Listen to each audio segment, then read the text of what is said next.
ಮಾಧ್ಯಮಗಳ ಜೊತೆ ಮುಕ್ತವಾಗಿ ಯಾವತ್ತೂ ಮಾತಾಡದೆ ಬರೀ ಸ್ಕ್ರಿಪ್ಟೆಡ್ ಇಂಟರ್ವ್ಯೂಗಳನ್ನು ನೀಡುವಂತಹ ಪ್ರಧಾನಿ ಮೋದಿ ಇತ್ತೀಚೆಗೆ 2 ಸಂದರ್ಶನಗಳನ್ನು ಕೊಟ್ಟಿದ್ದಾರೆ.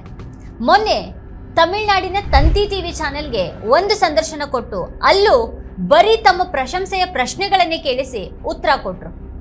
ಕೊನೆಗೂ ಚುನಾವಣಾ ಬಾಂಡ್ ಹಗರಣ ಕುರಿತು ಕೇಳಿದಂತಹ ಒಂದು ಸಮರ್ಪಕ ಪ್ರಶ್ನೆಗೆ ಹಸಿ ಸುಳ್ಳನ್ನ ಹೇಳಿಬಿಟ್ರು. ಈಗ ಅಸ್ಸಾಂನ ಟಿವಿ ಚಾನೆಲ್ನ ಸರದಿ. ಇಲ್ಲಿ ಇನ್ನೊಂದು ಮಹಾ ಸುಳ್ಳು ಹೇಳಿದ್ದಾರೆ ಮೋದಿಜಿ. ಮಣಿಪುರ ಹೊತ್ತಿ ಉರಿಯೋದಿಕ್ಕೆ ಮತ್ತೆ ಅದು ಹಾಗೆ ತಿಂಗಳುಗಟ್ಟಲೆ ಹೊತ್ತಿ ಉರಿಯುತ್ತಲೇ ಇರೋದಕ್ಕೆ ಬಿಜೆಪಿ ಹಾಗೂ ಮೋದಿ ಸರ್ಕಾರದ ಪಾತ್ರ ಎಷ್ಟು ಅನ್ನೋದು ಇಡೀ ಜಗತ್ತಿಗೆ ಗೊತ್ತಿದೆ. ಹೀಗಿರುವಾಗ ತಮ್ಮ ಸರ್ಕಾರದ ಸಕಾಲಿಕ ಹಸ್ತಕ್ಷೇಪದಿಂದಾಗಿ ಮಣಿಪುರ ಬಚಾವಾಯಿತು ಅನ್ನುವಂಥ ಅವರ ಮಾತು ಅದು ಎಷ್ಟು ಭಂಡತನದ್ದು. ಮಣಿಪುರದ ಬಗ್ಗೆ ಕೇಂದ್ರ ಸರ್ಕಾರ ಎಸಗಿರುವಂತಹ ಘೋರ ಅನ್ಯಾಯ ಎಷ್ಟು, ತೋರಿಸಿದಂತಹ ಪರಮ ನಿರ್ಲಕ್ಷ್ಯ ಎಷ್ಟು, ಅಲ್ಲಿ ಅದರ ಮಹಾ ವೈಫಲ್ಯ ಎಷ್ಟು, ಪ್ರಧಾನಿ ಮಣಿಪುರದ ಬಗ್ಗೆ ತೋರಿದಂಥ ಕಾಪಟ್ಯ ಎಷ್ಟು.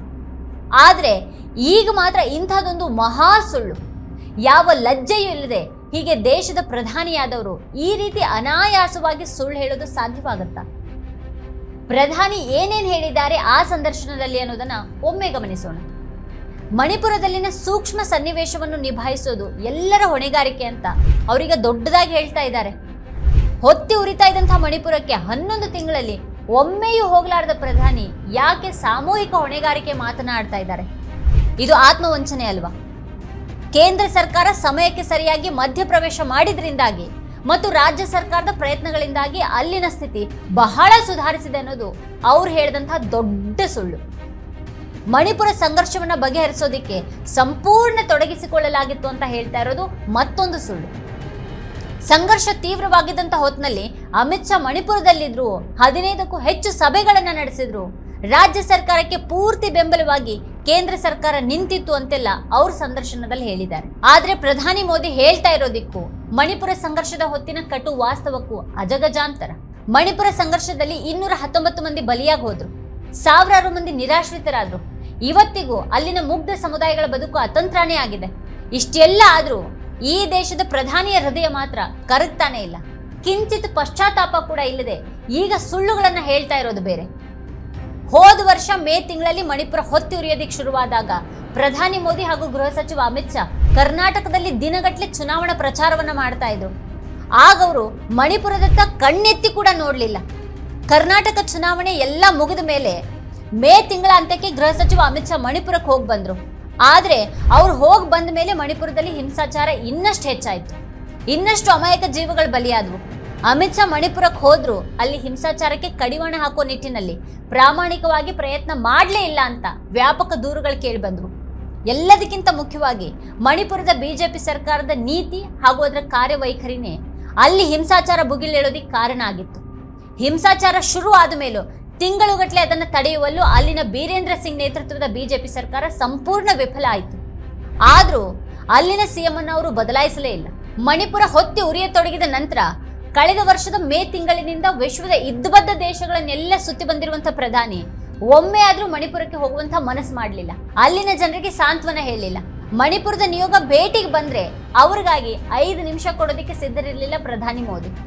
ಅಲ್ಲಿನ ಅಷ್ಟೊಂದು ಘೋರ ಹಿಂಸಾಚಾರದ ಬಗ್ಗೆ ಇವತ್ತಿಗೂ ಪ್ರಧಾನಿ ಸರಿಯಾಗಿ ಮಾತಾಡಿಲ್ಲ. ಅಲ್ಲಿ 2 ಮಹಿಳೆಯರನ್ನ ಬೀದಿಯಲ್ಲೇ ಬೆತ್ತಲು ಮಾಡಿ ಸಾಮೂಹಿಕ ಅತ್ಯಾಚಾರ ಎಸಗಿದಂತಹ ಪ್ರಕರಣ ಬಯಲಾದಾಗ ಅದನ್ನ ಖಂಡಿಸಿ ಮಾತನಾಡುವಾಗಲೂ ಕೂಡ ಕೆಟ್ಟ ರಾಜಕೀಯವನ್ನ ಮಾಡಿದ್ರು ಪ್ರಧಾನಿ ಮೋದಿ. ಕಾಂಗ್ರೆಸ್ ನಾಯಕ ರಾಹುಲ್ ಗಾಂಧಿ ಮಣಿಪುರಕ್ಕೆ ಹೋಗಿ ಬಂದ್ರು. ಎಲ್ಲ ಅಡ್ಡಿ ಆತಂಕಗಳ ನಡುವೆಯೂ ಅವರು ಮಣಿಪುರ ಸಂಘರ್ಷದ ಸಂತ್ರಸ್ತರನ್ನ ಕಂಡು ಮಾತಾಡಿಸಿ ಸಾಂತ್ವನ ಹೇಳಿ ಬಂದ್ರು. ಆ ಜನರ ಜೊತೆಗಿರುವ ಆಶ್ವಾಸನೆಯನ್ನ ಕೊಡೋ ಮೂಲಕ ಅವರೊಳಗೆ ರಾಹುಲ್ ಒಂದು ಭರವಸೆಯನ್ನ ತುಂಬಿದ್ರು. ಆದ್ರೆ ದೇಶದ ಪ್ರಧಾನಿಗೆ ಮಾತ್ರ ಅದು ಯಾವುದನ್ನ ಮಾಡೋದಿಕ್ಕೆ ಸಾಧ್ಯ ಆಗ್ಲಿಲ್ಲ.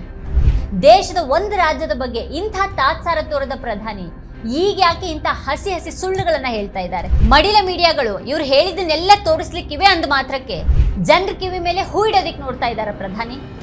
ಮಣಿಪುರದಲ್ಲಿ ನಡು ಬೀದಿಯಲ್ಲಿ ಮಹಿಳೆಯರನ್ನ ಬೆತ್ತಲು ಮಾಡಿದಾಗ ಬಿಜೆಪಿಯ ಬಣ್ಣ ಇನ್ನೂ ಬಯಲಾಗಿತ್ತು.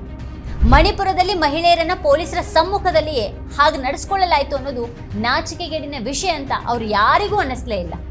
ಬದಲಾಗಿ ಕಾಂಗ್ರೆಸ್ ಸರ್ಕಾರ ಇರುವಂತಹ ರಾಜ್ಯಗಳಲ್ಲಿನ ಘಟನೆಯ ಬಗ್ಗೆ ಅವ್ರು ಮಾತಾಡೋದಕ್ಕೆ ಶುರು ಮಾಡಿದ್ರು. ಅವರ ರಾಜಕೀಯ ಎಷ್ಟು ಕೊಳಕಿನದ್ದಾಗಿತ್ತಂದ್ರೆ ಅಲ್ಲಿ ಮಾನವೀಯ ಸೂಕ್ಷ್ಮತೆಯೂ ಇರೋದು ಸಾಧ್ಯ ಇಲ್ಲ.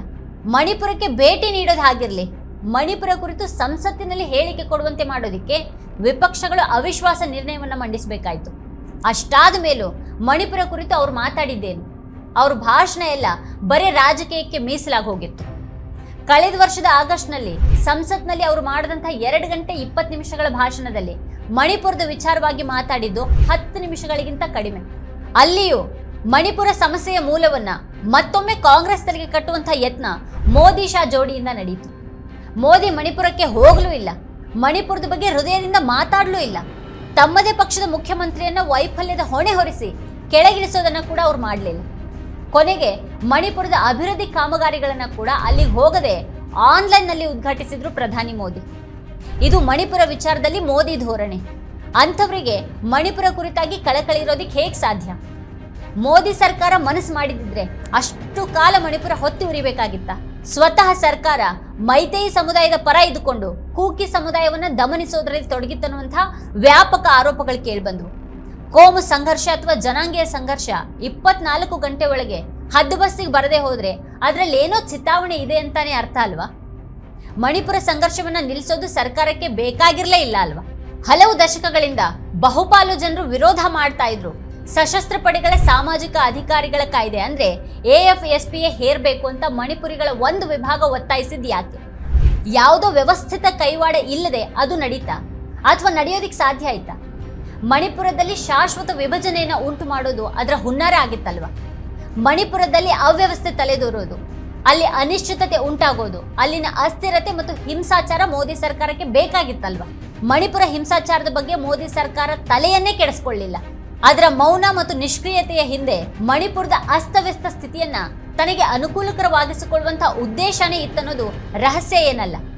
ಈಗ ಪ್ರಧಾನಿ ಮೋದಿ ಯಾವ ಹಿಂಜರಿಕೆಯೂ ಇಲ್ಲದೆ ಕನಿಷ್ಠ ಆತ್ಮಸಾಕ್ಷಿಗೂ ಅಳುಕದೆ ಹೀಗೆಲ್ಲ ಸುಳ್ಳುಗಳನ್ನೇ ಹೇಳ್ತಾ ಇರೋದ್ರಲ್ಲಿ ಕೂಡ ಕಾಣಿಸ್ತಾ ಇರೋದು ಅದೇ ಹಳೆ ಚಾಳಿ, ಅದೇ ಅಸೂಕ್ಷ್ಮತೆ, ಅದೇ ಭಂಡತನ. ಇದೇ ಈ ಹೊತ್ತಿನ ಸ್ಪೆಷಲ್. ನೋಡ್ತಾ ಇರಿ ವಾರ್ತಾ ಭಾರತಿ. ನೀವಿನ್ನು ವಾರ್ತಾ ಭಾರತಿ ಯೂಟ್ಯೂಬ್ ಚಾನಲ್ಗೆ ಸಬ್ಸ್ಕ್ರೈಬ್ ಆಗಿಲ್ಲ ಅಂದ್ರೆ ಕೂಡಲೇ ಸಬ್ಸ್ಕ್ರೈಬ್ ಆಗಿ, ಹಾಗೆ ಅಲ್ಲೇ ಪಕ್ಕದಲ್ಲಿರುವ ಬೆಲ್ ಐಕಾನ್ ಪ್ರೆಸ್ ಮಾಡಿ.